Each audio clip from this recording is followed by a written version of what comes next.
আসসালামু আলাইকুম, কেমন আছেন সবাই? Today I will talk all about technical SEO. আজকের ক্লাসে আমরা টেকনিক্যাল এসইও সম্পর্কে সবই জানব। টেকনিক্যাল এসইওটা এসইও সেকশনের মধ্যে আমাদের কাছে একটু হার্ড মনে হয়। আপনি যদি টেকনিক্যাল এসইও সম্পর্কে প্রথমে একবার জানেন, সেম প্রসেস ফলো করে নেক্সটে অনেক ক্লায়েন্টকে ওই সেম প্রসেসে আপনি সার্ভিস দিতে পারবেন। আপনি এটা লক্ষ্য করতে পারেন, আপনি ফাইবার দেখেন, আপওয়ার্ক দেখেন, অনেক ফ্রিল্যান্সার আছে যারা শুধুমাত্র টেকনিক্যাল প্রবলেমগুলো ফিক্স করে, টেকনিক্যাল এসইও নিয়ে কাজ করে। আমি যদি আরও সহজভাবে বোঝাই টেকনিক্যাল এসইওটা কি, মনে করেন আমি বাইক লিখে সার্চ করলাম, সার্চ করার পর এরকম অনেক বাইক আসলো।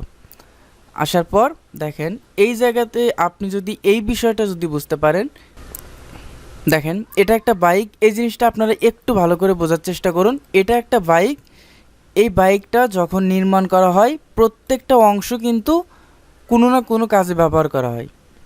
তো এই জায়গায় যদি আপনি লক্ষ্য করেন, এটা হচ্ছে একটা বাইকের সিট, যেটা হচ্ছে মানুষের বসার কাজে ব্যবহার করা হয়েছে, এবং এই জায়গায় হচ্ছে চাকা ব্যবহার করা হয়েছে যেটা চলার জন্য ব্যবহার করা হয়েছে। এবং এই বাইকের মেন জিনিসটা কি? মেন জিনিসটা হচ্ছে ইঞ্জিন। আপনি এই বাইকটাকে যেভাবে সাজালো গোছালোভাবে নির্মাণ করা হয়েছে সেটা আপনি চিন্তা করেন, এটা হচ্ছে অন পেজ। এই অন পেজ আমাদের কাজকে একটা ওয়েবসাইটের ভিতরে সব কিছু সাজালো গোছালোভাবে সুন্দর করে অপটিমাইজ করা। এবং এই বাইকের যে রাস্তা দিয়ে চলে আপনি এটাকে আউটসাইড মনে করতে পারেন, যেটা অফ পেজ বলতে পারেন। আমাদের ওয়েবসাইটের আমরা এসইও যে কাজ করি এটাকে আপনি ধরে নেন এটা অফ পেজ, যেটা হচ্ছে আমাদের বাহিরের কাজ। একটা ওয়েবসাইটের বাহিরের কাজও করতে হয় এবং ভিতরের কাজও করতে হয়। একটা বাইকের মূল জিনিসটা কি? একটা বাইকের মূল জিনিসটা হচ্ছে, এই বাইকের মূল জিনিসটা হচ্ছে ইঞ্জিন। একটা ওয়েবসাইটের মূল ইঞ্জিনটাই হচ্ছে টেকনিক্যাল এসইও। এই টেকনিক্যাল এসইওটাকে আপনি ওয়েবসাইটের ইঞ্জিন ধরতে পারেন। ইঞ্জিনে প্রবলেম হবে, বাইকটা স্লো হয়ে যেতে পারে এবং বাইকে বিভিন্ন ধরনের সমস্যা দেখা দেবে। ঠিক একটা ওয়েবসাইটে যখন আপনার ওয়েবসাইটে টেকনিক্যালি প্রবলেম হবে, একটা ওয়েবসাইটে যখন টেকনিক্যালি সমস্যা হবে, সেই ওয়েবসাইটটা স্লো হয়ে যেতে পারে, র্যাঙ্কিংয়ে আপনার নিচে আসতে পারে এবং ওয়েবসাইটটা রানের ক্ষেত্রে বিভিন্ন গতি কম বেশি হতে পারে।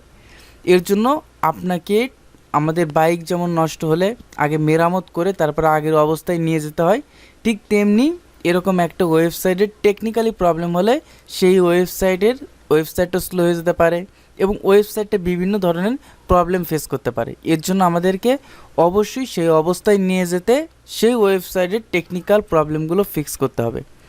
ওকে, আমরা আজকে সবই জানবো টেকনিক্যাল এসইও সম্পর্কে। আমি আপনাদেরকে চেষ্টা করব একদম ইজিলিভাবে টেকনিক্যাল এসইওর প্রত্যেকটা পার্ট বাই পার্ট আপনাদেরকে শেখাতে। দেখেন আপনি যদি এই জায়গাতে লক্ষ্য করেন টেকনিক্যাল এসইওটা কি? Technical SEO is the process of ensuring that a website meets the technical requirements of modern search engine with the goal of improve organic rankings। আপনাকে টেকনিক্যাল এসইওটা করতে হবে একটা ওয়েবসাইটের উন্নত র্যাঙ্কিংয়ের জন্য, যেটা সার্চ ইঞ্জিনে অর্গানিক র্যাঙ্কিংয়ের জন্য এটা ইমপ্রুভ করে। আমাদের মেইন এসইও এক্সপার্টের কাজটা কি? Organic ranking. আমরা যখন একটা কিওয়ার্ডকে র্যাঙ্ক করি আমরা কিন্তু পেইড র্যাঙ্কিং করি না, আমরা সবসময় অর্গানিক র্যাঙ্কিং করে থাকি। নেক্সট আপনি দেখেন, you can have the best site with the best content. তোমার একটা ভালো একটা সাইট আছে এবং ভালো একটা কন্টেন্ট আছে, but if you technical SEO is missed up, তুমি যদি তোমার টেকনিক্যাল এসইওটা মিস করে থাকো, then you are not going to rank. তুমি কখনো র্যাঙ্ক করতে পারবে না। তাহলে আমরা কি বুঝতে পারলাম? যেটা হচ্ছে আমাদের যদি র্যাঙ্কিংয়ের জায়গায় যেতে চাই তাহলে আমাদেরকে টেকনিক্যাল যে একটা ওয়েবসাইটের প্রবলেমগুলো সেটা আমাদেরকে ফিক্স করে তারপরে র্যাঙ্কিংয়ে যেতে হবে। At the most basic level, Google and other search engine need to be able to find, scroll and index the page on your website. দেখেন এই জায়গায় হচ্ছে মোস্ট বেসিক লেভেল, এই জায়গায় বিভিন্ন সার্চ ইঞ্জিন আছে যে প্রসেসগুলো আমাদেরকে সেম প্রসেস ফলো করতে হয়। গুগলের জন্য বলেন, বিংয়ের জন্য বলেন, ইয়াহুর জন্য বলেন, এটা হচ্ছে সার্চ ইঞ্জিন। এই সার্চ ইঞ্জিনের জন্য আমাদেরকে কয়েকটা ধাপ পার হয়ে তারপর আমাদেরকে র্যাঙ্কিংয়ে যেতে হয়। তো ধাপগুলো কি কি? মেইন দুইটা ধাপ পার হয়ে তিনটা জায়গাতে গিয়ে আমরা র্যাঙ্কিংয়ে যেতে পারি। এই মেইন তিনটা জিনিস কি কি? প্রথমটা হচ্ছে স্ক্রল। প্রথমটা হচ্ছে স্ক্রল, সরি, প্রথমটা হচ্ছে যেটা হচ্ছে স্ক্রল, তারপর হচ্ছে ইন্ডেক্স, তারপর যেটা আসে সেটা হচ্ছে র্যাঙ্কিং, তারপর হচ্ছে র্যাঙ্কিং। তো এই তিনটা ধাপ কেন পার হতে হয়? এই তিনটা ধাপ কেন পার হতে হয়? মনে করেন আপনার একটা ওয়েবসাইট আছে, যে কোনো একটা ওয়েবসাইট আছে www, এটা হচ্ছে আপনার একটা ওয়েবসাইট। এই ওয়েবসাইটটা আপনার আছে, এটা কিন্তু গুগল কখনো জানে না। এই গুগলকে জানানোর জন্য গুগলকে বলতে হবে আমার একটা ওয়েবসাইট আছে।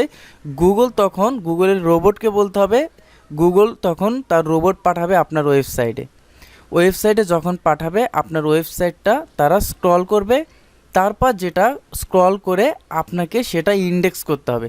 ইন্ডেক্সটা হচ্ছে গুগলের ডাটাবেজে আপনার ইনফরমেশনটা রাখা। আপনার যখন একটা ওয়েবসাইট করবেন বা একটা পেজের কাজ করবেন, তখন কিন্তু সেটা গুগলের ডাটাবেজে থাকবে না।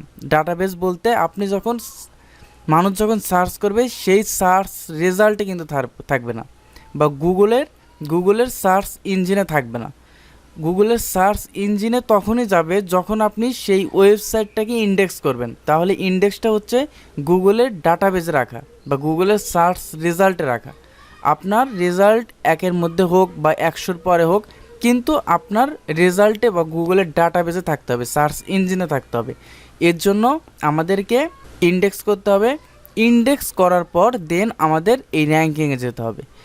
তাহলে এই দুইটা প্রসেস পার হওয়ার পর তারপর আমরা 3 নাম্বার জায়গাতে গিয়ে গুগল র্যাঙ্কিংয়ে যেতে পারবো। আর আপনি যদি এই দুইটা ধাপ পার না হতে পারেন, একটা ওয়েবসাইট কখনোই র্যাঙ্কিংয়ে যেতে পারবে না। অবশ্যই মনে রাখবেন, সব থেকে বেশি গুরুত্বপূর্ণ যেটা সেটা হচ্ছে ইন্ডেক্স না করলে কোনো ওয়েবসাইট বা কোনো পেজ কখনো র্যাঙ্কিংয়ে যেতে পারবে না। আমরা এই টেকনিক্যাল ইস্যুতে আস্তে আস্তে সবই জানবো। তো টেকনিক্যাল ইস্যুর মধ্যে যেটা আপনাকে জানতে হবে, যে অপশনগুলো আপনাকে জানতে হবে, এখানে সবই দেওয়া আছে মোটামুটি। এটা কি আজকে আপনারা এটা সম্পূর্ণ জানেন। XML site map. XML site ম্যাপটা কি? XML সাইট ম্যাপটা হচ্ছে গুগলের একটা সাইট ম্যাপ তৈরি করা। আপনার ওয়েবসাইটে একটা সাইট ম্যাপ তৈরি করা, যার মাধ্যমে গুগলের রোবটকে এটা জানানো যে আমার সব কিছু ঠিকঠাক আছে, তোমার রোবটকে তুমি পাঠাও এবং দেখাও। আপনার ওয়েবসাইটে যদি সব পেজ অপটিমাইজ থেকে শুরু করে আপনার ওয়েবসাইটে সবই সুন্দর সাজালো গোছালো আছে, ওই জিনিসটা হচ্ছে আমাদেরকে XML সাইট ম্যাপ করতে হয় যে আমার ওয়েবসাইটে সব ঠিকঠাক আছে। তখন হচ্ছে robot.txt দ্বারা আমরা গুগলকে বলি যে গুগল তোমার রোবটকে পাঠাও। যখন গুগল তার রোবটকে পাঠায়, তারপর আমরা ইন্ডেক্সের জন্য আবেদন করি, এবং যখন গুগলের রোবট যখন দেখে আপনার ওয়েবসাইটে সব ঠিকঠাক আছে, তখন সেটা ইন্ডেক্সে নিয়ে যায়। ইন্ডেক্সে বলতে গুগল তার ডাটাবেজে নিয়ে যায়। তারপর আমাদেরকে যেটা আছে নেক্সট যেটা দেখেন, ডুপ্লিকেট কন্টেন্ট। একটা কন্টেন্ট বারবার আপনার ওয়েবসাইটে পাবলিশড হতে পারে, একটা কন্টেন্ট কপি হতে পারে। এক্ষেত্রে গুগল নিজেই কনফিউশনে পড়ে যায় যে আপনার সেম কন্টেন্টটা কোনটাকে র্যাঙ্ক করাবে। দেখেন এই জিনিসটা, এবং এখানে ক্যানোনিক্যাল ট্যাগ যেটা, এটাও সেম। এবং এই ক্যানোনিক্যাল ট্যাগসের মাধ্যমে আপনি যদি ডুপ্লিকেট কন্টেন্টও করে ফেলেন, এই ক্যানোনিক্যাল ট্যাগ দ্বারা আপনি বুঝতে পারবেন। এই ডুপ্লিকেট কন্টেন্ট এবং ক্যানোনিক্যাল ট্যাগটা আপনারা একই হিসাবে ধরে নিতে পারেন।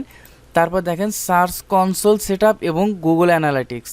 সার্চ কনসোল সেটআপ কীভাবে করবেন আমি আপনাদেরকে এই টেকনিক্যাল ইস্যুর মধ্যে দেখাবো, এবং গুগল অ্যানালিটিক্স কীভাবে সেটআপ করবেন এটাও আমি আপনাদেরকে টেকনিক্যাল ইস্যুর মধ্যে দেখাবো। সার্চ কনসোলটা হচ্ছে একটা ওয়েবসাইটের কখন কোন ভিজিটর আসতেছে, কোন কান্ট্রি থেকে আসতেছে, এবং সেই ভিজিটরগুলো কত সময় স্পেন্ড করতেছে, সব কিছু আপনারা গুগল সার্চ কনসোল এবং গুগল অ্যানালিটিক্স দিয়ে দেখতে পারবেন। এবং আপনার ওয়েবসাইট কতটুকু ইমপ্রুভ করছে, কতটুকু ইনক্রিজ হচ্ছে, ট্রাফিক ইনক্রিজ হচ্ছে, কতটুকু ট্রাফিক ডিক্রিজ হচ্ছে, সব কিছুই আমরা এই সার্চ কনসোলের মাধ্যমে জানতে পারবো। এবং বিভিন্ন টেকনিক্যাল প্রবলেমগুলো ফিক্স করার জন্য এর ব্যবহার আমরা করতে পারবো। কোন পেজ ইন্ডেক্স আছে কিনা, বা কোন পেজটা আমাদেরকে সাইট ম্যাপ, আমরা এখান থেকে সাইট ম্যাপটাও ক্রিয়েট করতে পারবো, এটা আমরা সামনে জানবো। স্কিমা মার্কআপ হচ্ছে একটা কোডিং সিস্টেম, যেটা দ্বারা যেটা দ্বারা আপনার ওয়েবসাইটটা কোন বিষয়ের উপর বা আপনার পেজটা কোন বিষয়ের উপর সেটা ইন্ডিকেট করে স্কিমা মার্কআপ করা হয়। দেন আপনি যদি লক্ষ্য করেন সেটা হচ্ছে মোবাইল ফ্রেন্ডলি। তারপর আপনার যে অপশনটা আসে সেটা হচ্ছে মোবাইল ফ্রেন্ডলি। একটা ওয়েবসাইট অ্যাট রিসেন্ট টাইমে আপনি এটা লক্ষ্য করবেন, ম্যাক্সিমাম একটা ওয়েবসাইটে ম্যাক্সিমাম ভিজিটর আসে এখন হচ্ছে স্মার্টফোন দিয়ে।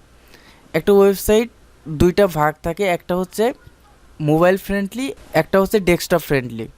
ডেস্কটপের জন্য আলাদা স্পিড থাকে এবং মোবাইলের জন্য আলাদা স্পিড থাকে।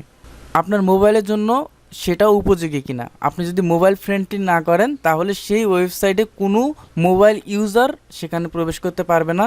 এবং মোবাইলের জন্য কতটুকু স্পিড আছে, আপনার ডেস্কটপে একটা ওয়েবসাইটে যখন ডেস্কটপ দিয়ে যাচ্ছেন দেখবেন অনেক স্পিড পাচ্ছেন, এবং যখন আপনি ফোন দিয়ে যাচ্ছেন তখন দেখবেন এতটা স্পিড পাচ্ছেন না। তো এটা আমাদেরকে মোবাইল ফ্রেন্ডলি করতে হবে। এবং তারপর আপনি যেটা দেখবেন এই স্টেপ ল্যাঙ্গুয়েজ, যেটা হচ্ছে মাল্টিপল ল্যাঙ্গুয়েজ। একটা ওয়েবসাইটে বিভিন্ন ধরনের ল্যাঙ্গুয়েজ থাকতে পারে, এটা হচ্ছে এই স্টেপ মাল্টিপল ল্যাঙ্গুয়েজ।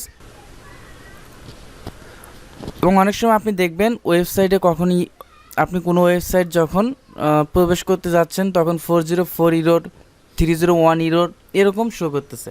তো এটা কেন দেখায় এবং এই প্রবলেমগুলো কিভাবে ফিক্স করতে হয় আমরা একের পর এক সবই আস্তে আস্তে জানবো।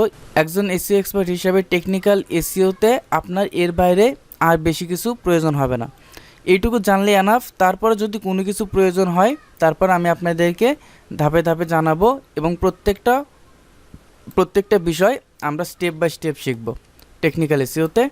আজকে পূর্ণাঙ্গ এসইও কোর্সের ক্লাস নাম্বার 13, যেটা হচ্ছে আমরা 14 নম্বর ক্লাস থেকে সবই আস্তে আস্তে জানতে পারবো টেকনিক্যাল এসইওতে কোন প্রবলেমগুলো কিভাবে সলভ করে।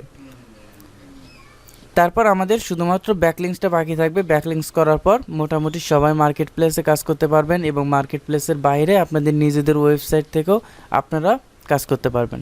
এ পর্যন্ত সবাই ভালো থাকবেন, সুস্থ থাকবেন, আল্লাহ হাফেজ।